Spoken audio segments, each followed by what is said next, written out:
Right, we're going to take a break from if statements and look at loops because we very often want a program to do bits over and over again. There's two ways to do it: for loops and while loops, which we will get to.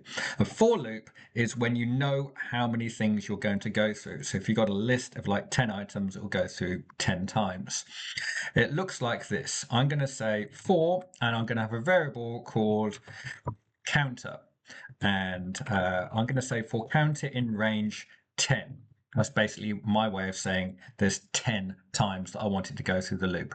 That range statement is actually quite powerful. We'll look at that in the future. But for the moment, all you need to know is it's going to make it do it 10 times. And I'm just going to do a print statement. Print hi. Okay, so we run that and it's printed hi 10 times. What's really worth knowing is this variable counter is actually keeping track of where we're up to.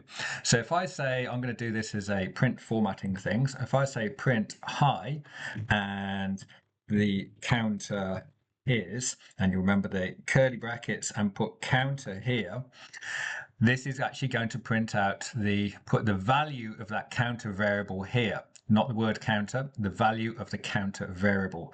So if I run that now, hi, the counter is, and it's counting up, there's 10 values.